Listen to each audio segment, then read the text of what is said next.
Oke teman-teman, assalamualaikum warahmatullahi wabarakatuh. Salam sejahtera, salam bahagia. Kembali lagi di Elian Rapid Kebumen, channel yang membahas tentang wawasan keilmuan strategi breeding budidaya ternak kelinci, khususnya untuk teman-teman peternak kelinci pemula. Oke, pada kesempatan kali ini kita benar-benar akan membahas strategi breeding, strategi budidaya agar teman-teman itu tidak salah, tidak tidak rugi dalam kemudian hari seperti itu. Jadi di sini ya, dalam video ini adalah penampakan wujud Haila ya, antara indukan dan anakan. Jadi ini indukan dan ini anakannya yang putih tanpa ada cemongnya, dan ini anaknya cemongnya sangat pekat seperti itu. Apakah kualitas cemong itu hitam pekat itu dihasilkan dari hanya indukan yang hitam pekat? Ternyata tidak, kayak gitu. Apakah indukan hitam pekat akan menghasilkan cemong pekat? Ternyata tidak juga. Lah yang benar secara ilmuwan, secara strategi breeding itu yang mana, Mas? Apakah dengan bobot indukan yang bagus akan menghasilkan anakan bagus? Tidak tentu.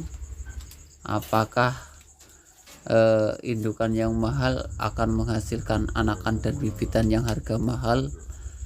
Juga tidak tentu. Jadi banyak sekali tidak kepastian ya, dalam dunia peternakan. Ya emang begitu adanya, itu betul ya. Itu bukan hanya kata-kata dan sebuah rangkaian kalimat, tidak. Emang dalam dunia peternakan itu penuh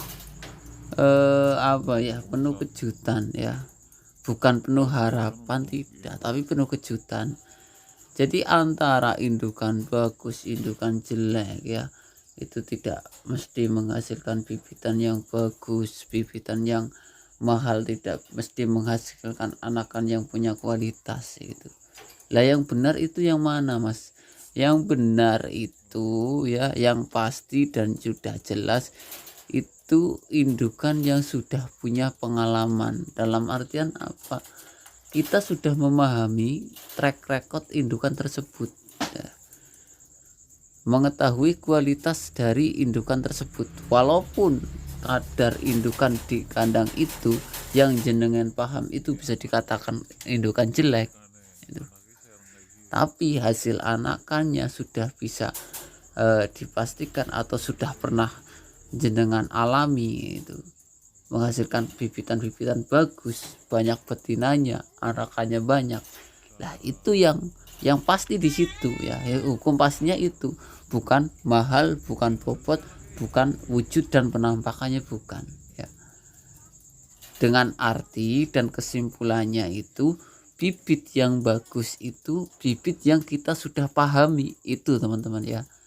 Ketika kita sudah memahami track record bibit itu, jam terbang ya, jumlah anakan yang dihasilkan, bagaimana indukan itu ngopeni dengan anakannya ya. Walaupun secara fisik kita lihat bobotnya kurang, bodinya jelek ya, postur tubuhnya kurus ya, tapi kita sudah mengalami, sudah merasakan hasil dari anakan-anakan tersebut itu top atau bagus-bagus. Yo, itu yang disebut, yang dinamakan indukan mempunyai kualitas. Jadi kualitas itu, nilai sebenarnya itu bukan dari wujud, bukan dari bobot timbangan bagus, tapi dari pengalaman yang kita dapatkan dari suatu produk atau hewan tersebut. Itu baru indukan yang berkualitas. Kalau hanya sekedar melihat dari kepala, melihat dari tubuh, dari bobot ya, menurut saya itu masih 50%. Lah 100%-nya itu di mana? 100%-nya kita sudah pengamatan, kita sudah menjalankan, kita sudah merasakan hasil dari produksi bibitan tersebut. Itu. Nah, contoh tadi kan, wujud dari penampakan kelinci Haila yang indukannya benar-benar tidak ada hitamnya.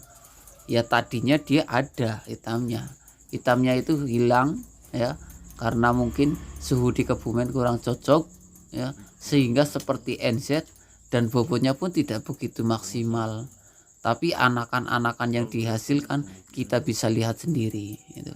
Kalau orang melihat bibit ini atau indukan ini pasti tanda tanya sangat besar gitu. Ini NZ atau Haila atau Haikul gitu. Ya, karena nggak ada sama sekali ciri-ciri dari Hailanya gitu. Bahkan cenderung ke NZ gitu. Tapi kita bisa lihat sendiri hasil anakan yang dihasilkan dari indukan tersebut, kita bisa lihat, kita bisa nilai sendiri tanpa apa saya yang ucapkan ya. Bisa dilihat ya, ini indukannya yang samping kiri dan yang samping kanan itu hasil anakannya itu.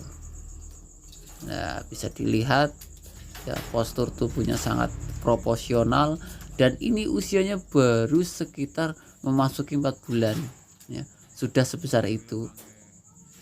Nah, jadi ada 2 yang kita sisakan untuk bahan-bahan bibitan selanjutnya, dan nggak tahu nanti ini hasil anakan ini bisa memiliki anakan-anakan yang berkualitas bagus seperti ini apa tidak, saya kurang tahu. Makanya nanti kita buktikan setelah indukan itu produksi 2 atau 3 kali, baru kita bisa menyimpulkan dan baru kita bisa menilai bahwasannya 100% ini indukan bagus.